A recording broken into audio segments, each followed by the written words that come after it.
Hello, my darling ravens, and welcome back to the second episode of the second season of the Chilling Adventures of Sabrina.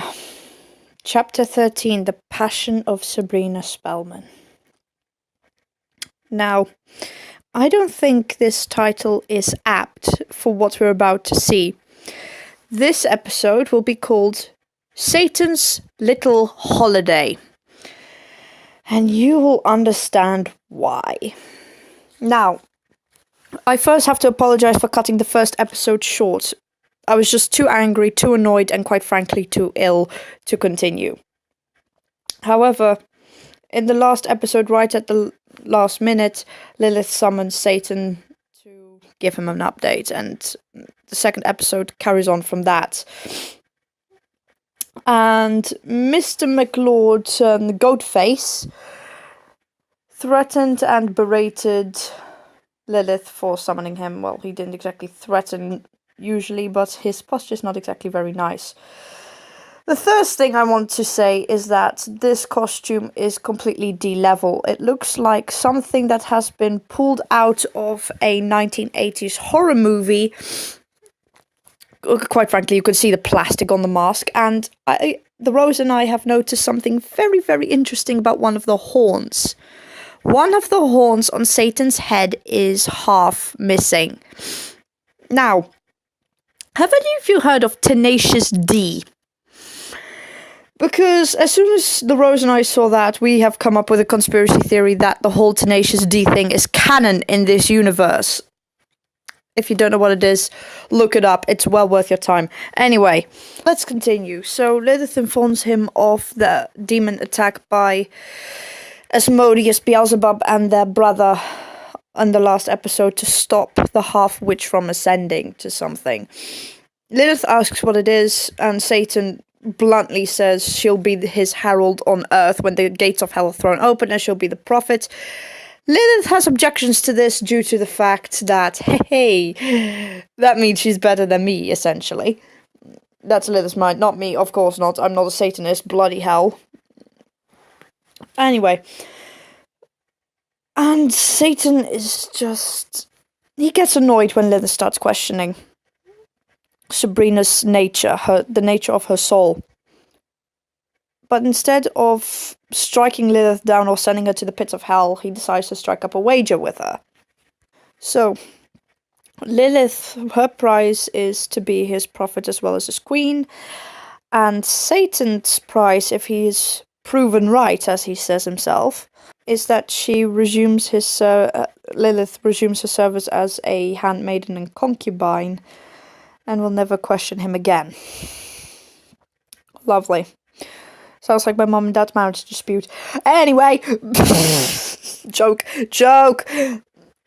Let's continue. And now it's time to get freaky. It's 3 o'clock in the morning, and what does Satan decide to do next? He lurks in a child's bedroom, creepily watching her sleep from the end of her bed. I mean, nightmares. My old childhood nightmares are coming back to haunt me in this fucking scene. The only thing that doesn't make me want to freaking scream right now is the fact the costume is so shit. He just stands there, and do you know what he says? Steal the fucking chewing gum. You could have fucking called, bitch! He's there 3 o'clock in the morning watching a 16-year-old girl sleep just to tell her to steal a pack of fucking chewing gum. Oh my god! What is this episode? Trust me, it gets way better. The comedic standpoint, this thing is the best. So, Sabrina comes downstairs, rightly fucking terrified after that experience, and told her family everything. Seriously, is there some sort of divine restraining order or stalking charge that you can put on this guy? Seriously, he was in a child's bedroom! Anyway, and Sabrina asked her family, quite frankly, I would do the same if he ever did this sort of thing to them. I mean, for crying out loud, if I would be visited by one of the gods while I'm still fast asleep at 3 o'clock in the morning, I would be rightly pissed. I mean, I would take this Umbreon plushie that's right next to me right now, and I would just throw it at their head, saying fuck off and come back at 9 o'clock. Which is when I'm usually at uni, by the way. But hey, you get the picture. It's just not appropriate. Am I the only one who thinks that the song that plays in the next scene during Dr. Cerberus' scene, Devils Got Into My Baby, I think it is a little bit inappropriate here. Just a little tiny teensy bit. No? Am I the only one? Well, fuck you all then. Fuck you, Netflix. That's what I meant by fuck you all, by the way. Anyway, and it's way too freaking happy. And she's going to steal the gum. She's going to steal the gum. She sees the gum. Is she going to do it? Is she actually going to steal a pack of gum that has been tossed to her while she was sleeping at 3 o'clock in the night? For fuck's sake, Morgana probably went through the Tiana Diaga during Merlin, and she now basically starts poisoning the king's mind with a mandrake root by the order of her sister, and Sabrina is being tasked for stealing a pack of gum. Am I the only one who thinks that good witches turning evil in this thing is a bit anticlimactic? She takes the gum, she finally takes the gum. Oh, fuck you, Lilith, why did you have to ruin everything? And when she's caught red-handed, she freaking chickens out. Come on, Sabrina. But you have to remember, Lilith wants to win that bet. She wants to win that bet, so naturally she's going to start pushing little Sabrina to the path of light. Boring. And Lilith looks to a customer sitting at Dr. Cerberus' cafe. Guess 3 times who it is. Oh my god! He's just sitting there! Satan is just chilling in Dr. Cerberus' cafe! You have no idea how perfect this is. Do you know what makes it even better? He has some sort of chocolate smoothie or milkshake or like a ice coffee or something in front of him. He has a drink. He's sitting in the cafe. He's just chilling. What the fuck are they doing? Have they decided, okay, this series is not going anywhere? Where's the open window? I'm gonna take this bucket of seriousness and fling it out. Oopsie, hit the neighbor's cat. He's just sitting there chilling. It's beautiful. Okay, let's continue. And if things couldn't get any worse, to just like paint on some more degradation and poop upon the rituals of Christianity, we are now being introduced to this series version of the Passion of Christ, which is basically this Bible play version of Satan's fall, basically. And Shirley Jackson, the woman who called Zelda a wanton hussy in the previous episode, quite frankly, I hate this woman anyway, not Zelda, but Shirley. So I'm glad she's getting kicked off. Zelda now replaces her as one of the leading, people. Not exactly a director, but like an assistant director for this play. And I'm just sitting here thinking, really? Are they going to do this now? Frick.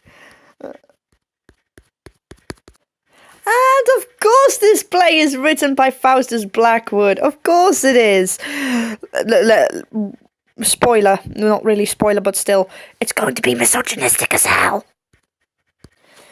And of course the mortals are doing Romeo and Juliet. Why Romeo and Juliet? Shakespeare has written so many powerful sonnets and plays, and you pick Romeo and Juliet. Pick The Tempest. Pick A Midsummer Night's Dream.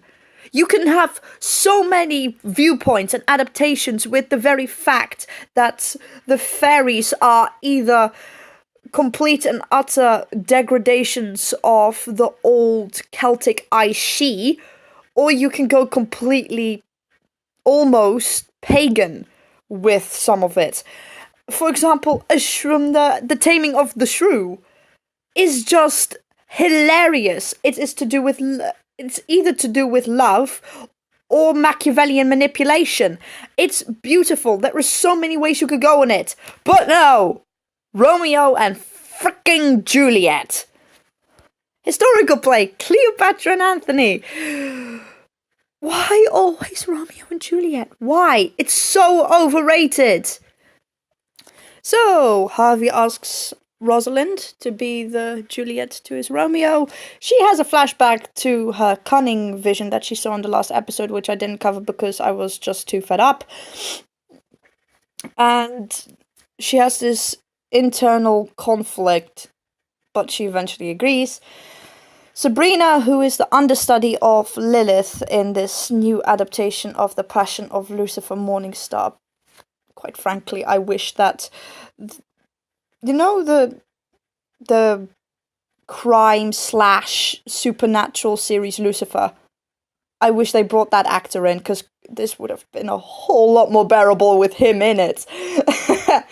But anyway, Prudence kind of starts teasing Sabrina about the fact that she is not actually playing Lilith, but is the understudy, while Nick is going to play Lucifer, and Dorcas, one of the Weird Sisters, is playing Lilith. Quite badly, I might add. Now, I know Prudence doesn't consider herself a friend to Sabrina, but this interaction between them, like a friend sort of prodding at another friend, like, oh, didn't you break up with this person because of this person? I am sort of warming up to Prudence more and more. Because, yeah, she has a shitty situation. Her mother committed suicide. Her father practically disowns her and treats her like a midwife. Completely disregards her and her rightful inheritance to his name. Yeah, I still think they are like a kind of rip-off of Draco Malfoy and his friends, but they are becoming more and more bearable, so that's the one good thing that I have to say about it. Let's continue. And Dorcas completely ruins the role of Lilith. She is so wooden, so stale. There is no emotion, no conviction in how she's playing. And now I sound like a fucking play critic. I'm sorry. I also do a bit of acting and playwriting myself. So let's just say I have a bit of a habit of critiquing plays or films within a film that's already shit as hell. Or a series for this matter. But I just don't understand how she has no feeling. How could this actress obviously plays Dorcas very, very well, but it's genius to fuck up a role while you're playing your role so well. Kudos to this actress for making Dorcas a shit actress. That's talent. That's amazing. Okay, let's carry on. And now we learn something about Satan. He apparently likes sneaking up in rehearsals. You know that trope, that cliche used in comedies and cartoons with one shoulder there is the angel and the other the devil. I mean you've seen the Emperor's New Groove, right? With Kronk and the angel and the devil that look like him, where the lines between the devil and the angel are completely blurred. That's the best one, by the way, that I can think of right now. It's like that, only worse. He's just edging in from the edge of the screen and starts mouthing off in her ear. And I'm just sitting here thinking, really? Is this the best that he can do? To try to make her do a dark devotion to him? What are you doing? Just sit in your throne, sprinkle some Machiavellian dust over it, and be done with it. Starts putting these homicidal thoughts in her head. And naturally, Sabrina fights against them. But, Satan, my dude, you are the Lord of Deception. You are king of Machiavellian cunning. And this is the best you can do? You've supposedly manipulated humans for millennia. And this is all you can come up with? Dude, you need to go and get a new book. I've got 10 euros for you to get yourself a new book. Seriously. What are you doing with your life, mate? How has this person managed to manipulate so many humans into being so stupid? And he's sitting in a school play, or a rehearsal of a school play, and mouthing off to a young girl, just whispering ideas in her head. Just, what the hell? What the hell? Is this what he does in his spare time? And next we are left to face the aftermath of Susie, or should I say Theo, now determined to act like he was as a boy. Now, these jocks, these jackasses, have been bullying her about being more masculine than feminine from day bloody one. And she walks in, or should I say, he walks in, and expects them, well, he expects trouble, but he's still surprised that these guys don't accept him for who he is. They're bullies. They are the ones who made your life miserable. You're not just going to get them on your side by admitting you are now male.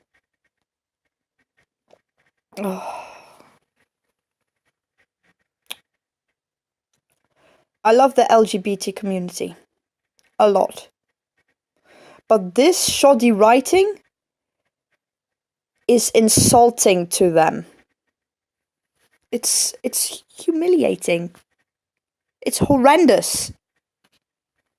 And this whole scene, quite frankly, I just want to skip because it's that badly written. So, Nick and Sabrina run these very suggestive lines together. Quite frankly, the chemistry just shoots off, so I'm very happy that at least these two have the ability to make this play even a bit tolerable. Next scene, Zelda questions Faustus about his adaptation and the inspiration he had for it. When Zelda points out the diversion in the adaptation, which, quite frankly, I would have done as well, Faustus rebukes her, she storms off, and one may think that it was Jackson, Sister Jackson, as Zelda believes, but I think it was Mr. Satan up to his old mischief again. Why do I say that? Because just before this gargoyle almost drops onto Zelda's head, there is a low growl. This low growl was heard when Sabrina was about to make her choice whether to go through with the dark devotion, aka stealing a packet of chewing gum, or not. This is Satan saying, hey, you've not done it yet. Oh, look, squishy human. And he has also a habit of choking little girls with apples. Just before Sabrina decides to leave, Satan appears, uses his telekinesis to make an apple get lodged or expand or something in her throat and starts to suffocate her. I'm sorry, I can't take this next bit seriously. Oh, okay, so the Weird Sisters and Nick come to help. But the thing is, once they start zooming out, the Satan goat face just comes up behind them. It's just too funny. I know this is supposed to be a serious part, but I can't take it seriously. It's like one of those shitty masks that barely can move its face when it's talking. So, and do you know what's worse? From the angle that I'm looking at, it's kind of cute. It shouldn't be cute, but it is. Okay, next one. Don't worry, no fret. Sabrina doesn't die on an apple, don't worry. We still have 7 chapters to go. Oh, kill me now. Anhelda saves her. And then confesses that the Dark Lord once tasked her with pushing a button on a wooden box. Anhelda did. And there was absolutely nothing in the box. Of course there wasn't. If it was Satan, he would have put in cookies filled with raisins. I mean, that's the sort of thing he would do. Yeah, nice cookies. Nope, it's filled with raisin, bitch. Anyway. Turns out he just wants Sabrina to prove herself that she's willing to do something he asks. That's it. Whether to go through with it or not is another question. But he wants to know, are you willing? Are you going to maybe do it? Yes? No? Yeah? Okay. Good. That sort of thing. What? Why? What was the point of that? What's the point of sneaking into a 16-year-old's room at 3 o'clock at night just to maybe hope that she'll do it? Think, Mr. Satan, you've been doing this for millennia. Think a little bit. Or have you put everything you've put into Machiavelli's head? Anyway. So, using the fact that the Dark Lord is now hounding her, Aunt Hilda manages to convince Sabrina to go back to Baxter High, thinking that he can't get her there. Anyone who has ever gone to secondary school, or in the American case, high school, will know that it's evil. It's a hotbed of evil. If there is anywhere there is a satanic influence, it's at a fucking secondary school. Because teenagers are evil. Adults can be evil, but teenagers, they just take it to a whole new level. So, Sabrina goes back. Harvey really kicks things off with a very really insensitive joke when Sabrina mentions her school is doing a play. He asks if they're doing The Crucible. I have to admit I wanted to punch the actor in the face. His face is too pretty. I never liked him, and quite frankly, that was a straw on the camel's back. Fortunately, Sabrina managed to save the situation, said, no, Bible stories. Nice save there, Sabrina, nice save. And after refusing to join Roz and Harvey for scene partners, oh god, Sabrina gets partnered up with the greatest ash-headed, empty-headed buffoon at that school, aka Billy Marlin. Bad luck, Sabrina. Bad luck. Satan must have thought the same thing, because he took a trip to drama class. He sat there. He sat there in class, whispering again that Harvey should be her partner and everything else. He actually went into drama class. I always knew there was something evil about drama class. Anyway, that was a joke. It takes up too much time. Do you know what I actually said to the Rose when we first saw this? Hey, Satan, what line are you doing? And then Susie asks the question that every witch, even in real life, I fear it sometimes too. And that question is there a witchy way we can take care of this person? Real witchcraft is not about taking care of a person in that way. It's not about tormenting someone. It's not about getting your own back. You do it in a subtle manner if you're going to use magic. And if you are going to do something a bit more extreme, you have to ask permission from the gods. There is no negotiation on that. And Sabrina, like an idiot, complies. You don't give someone who is inexperienced with witchcraft and certainly witchy items that can possibly do harm to someone. That is not how we do it. But hey, Netflix doesn't know jack shit about what is real witchcraft. And we're faced with the consequence of saying no to Lord Satan. It's a giant scratch on her back that is infested. It's like this hound or lion, mountain lion, has like edged its claws into Sabrina's back, and it's just horrendous to look at. It's fake as hell. You can see it's makeup, but it's still like, it's the idea. No, let's continue. Naturally, this bitch didn't think there were any consequences. Haven't you learned anything from your resurrection, or from trying to go for Top Boy, or from, let's say, the exorcism? Haven't you learned anything from that? Every single spell, every single decision has its consequence. You really think saying no to Big Papa Daddy Goatface over there that keeps hounding you and sitting in your Romeo and Juliet classes is just gonna let you get away with it. This is not where he's in hell and he's just letting the courts deal with you. No, he's taking action himself.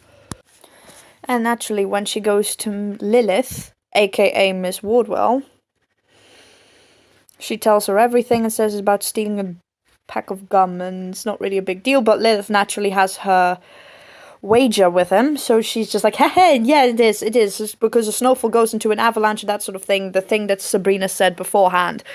She's reinforcing Sabrina to get her own way. I have to admire the cunning of the woman.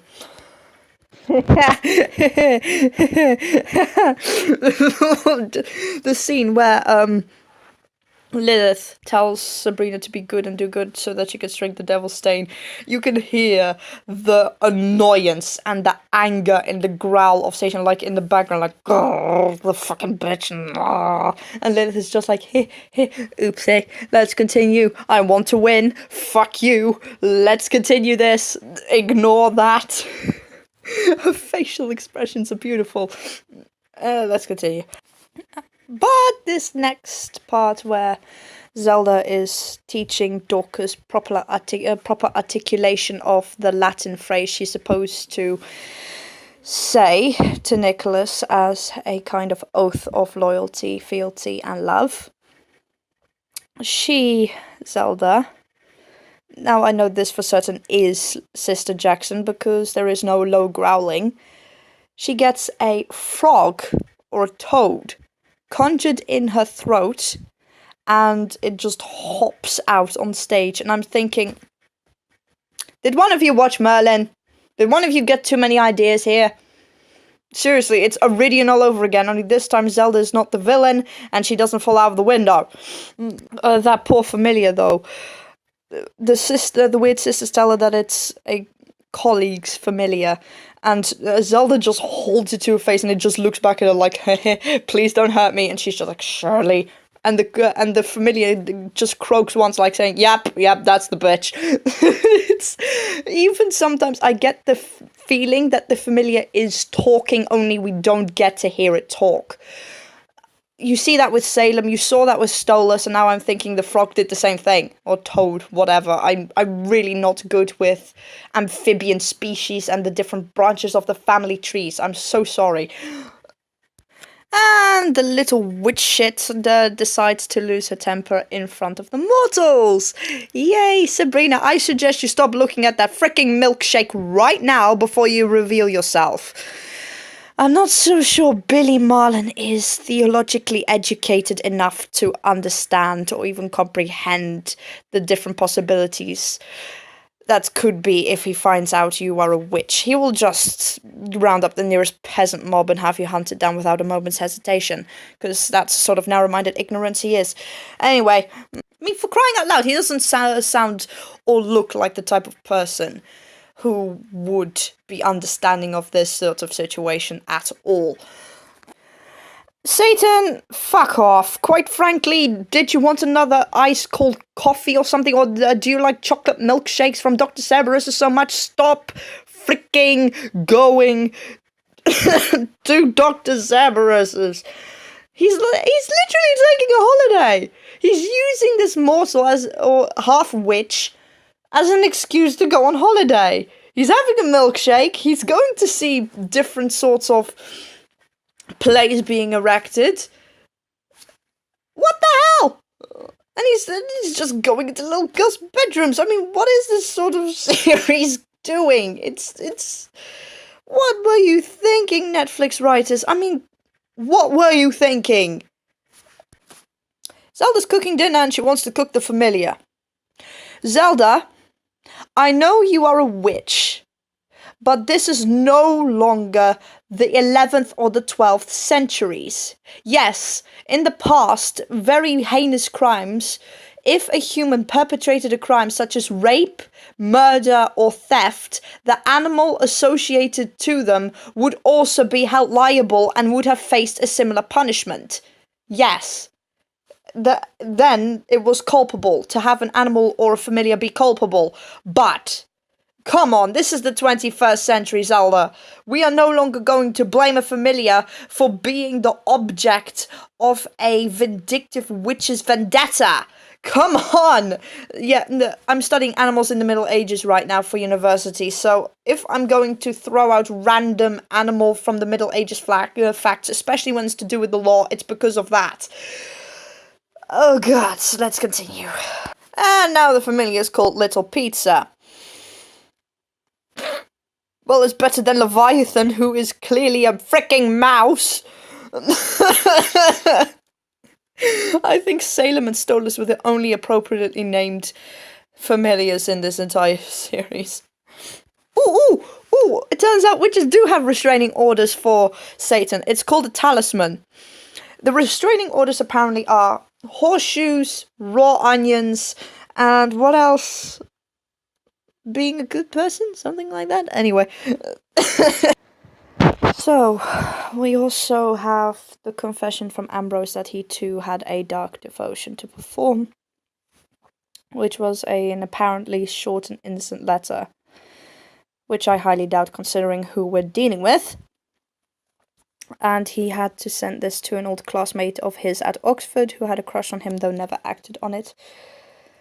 And this letter was sent years after graduation and years after the baptism to a man with a wife and 2 children. I don't know exactly what the repercussions were, considering the fact that Ambrose won't say. I think it was either divorce, suicide, or something worse. I don't know. But hey, let's continue. And the scar has gotten bigger. Of course it has. You hung up talismans against him and ate his least favorite vegetable. You ate a raw onion. He's not going to thank you for that, is he? Oh, look! I ate a raw onion, which he hates, and hung horseshoes on top of my door and over my windows. You really think he's going to thank you for that, you stupid dumb cow? Oh my god. And Sabrina was about to face the consequences of giving a human a spell. Billy quite badly broke his leg, falling down the stairs. Quite frankly, the gory details were a little bit over the top. You could have left that out, because it made me sick to the stomach after I had lunch. So thank you for that, Netflix. But how stupid can you be? You don't give a human who is clearly being bullied, who clearly has mental issues, who is going through a tough time, you don't give them something like that. Something that could trip someone up on a deadly article like a fucking staircase. Oh my god, we all know staircases are death traps. That spell can act on anything, including stairs, and what do? You stupid cow. So, Satan also picks on gender dysphoric little people right now. Little teenagers. Satan, really? You've manipulated kings, seen kingdoms entirely fallen. What do? You pick on a teenager who is vulnerable. How the mighty have fallen. So, Zelda now gets her own back at Shirley by making a puppet of hers, cutting off her head, puts earworms into where the head should have been, so I think she sewed the head back on, and then she starts singing the song that triggers the mentalistic state that she could put Shirley in to make her do her bidding. Essentially what she's doing is a basic...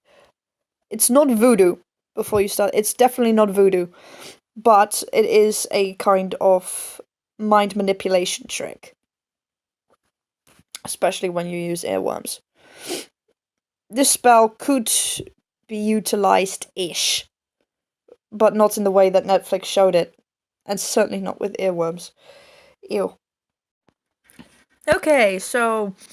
Rosa's the chicken pox. Billy has had a nasty accident. It's almost as though it's the devil's work. Sabrina and Harvey work on a scene. They almost do the chicka chicka wow. And Sabrina ruins the mood completely by thinking and fearing that Satan will poison Harvey, and that he's poisoned Ross, that he is poisoning everybody. And Harvey, as pathetic as always, just is not having it, and yeah, after this, they're basically done. And back at the Academy of Unseen Arts, aka Rip of Hogwarts, Zelda gives Shirley a taste of her own medicine. Shirley is being bitchy as always, and she tells her to walk up to the balcony and just jump. Shirley, because of the mind manipulation spell, is forced to comply. And, well, before she can jump, Zelda stops her, because, hey, she's not a cold-blooded murderer. She's a witch. Not the same thing. So, Sabrina continued to defy the Dark Lord. Do you know what made her crack? The very fact that her kitty got poisoned by him. Salem. After Salem got ill, she relented, and the Dark Lord said, "Heh, no, not the chewing gum this time, I need a bigger devotion." And he ordered her to burn down Baxter High. And so, Goatee McGoatface seemed to get to her at last, because Sabrina takes a tankard of gasoline and actually goes to Baxter High after curfew. Of course, we know that she's not alone, because Lilith and Satan are hiding in a corner like two petty teenagers. And Lilith is adamant that Sabrina's not going to do it. And Satan is adamant that she will do it, because he's threatened enough people, and he's threatening her kitty. Do not mess with a witch's kitty, especially when it's her familiar. But Sabrina apparently might do it, because she's, I think, drawing a pentagram with the gasoline. Though, I think Satan does have a, I don't know, sort of favoritism towards Sabrina. I'm going to tell you now, I've seen the entire show, I know why he did this next bit. You know those kind of parents who will do anything to get their children the leading parts in the play? Just keep that in mind. Because Dorcas, the leading actress for Lilith, has mysteriously gotten ill. And Sabrina has to play Lilith in the play. She does it pretty well, I might imagine. I might add. And you even get to see the history of Stolas. That Stolas apparently was Lilith's handmaiden and was turned into her familiar. Satan's naggly little fingernails. Oh yeah, I'm going to just... You did the Dark Devotion, now hey, here, play Lilith. Satan, Satan, Satan, you really are weird. Now, I might have mocked and belittled Lilith a bit in the past, but I think the second best thing about this episode is that you truly see into Lilith's psyche. Because she reacts so emotionally, so pained, that you can't help but feel sorry for her, and that she has laboured all these years, all those centuries, all that millennia, for that one promise. To be queen, to be loved, to be cherished, to be an equal. That's all she's ever wanted. And she hasn't got that in all that time. And she's probably reminded of that fateful moment. Yeah. There is only one meaningful part in this entire series. And Lilith's reaction to the play is arguably that. I'm going to be very petty. The director would have been yelling at them, louder! Because I don't think the way that they were speaking, the people at the back could even hear them. That's the only thing that I have to point out that is inaccurate about this whole scene. I'm sorry. The pain that Lilith just feels, I'm genuinely touched by that. And that's one of the only times I've genuinely been touched by this series. Wow. Just wow. I mean, even Faustus Blackwood couldn't have anything bad to say about that performance. I think it was one of the only times he genuinely appreciated Sabrina. Yeah, this episode is freaking hilarious, but at the same time it ends with such a happy / irritating / really sad note. So yeah, I think I'm gonna end it here. Thank you for joining me, my little ravens. I'll see you in the next one. Or I'll probably see you in the next shitpost if you guys want to watch that. But yeah, speak to you soon. Bye-bye.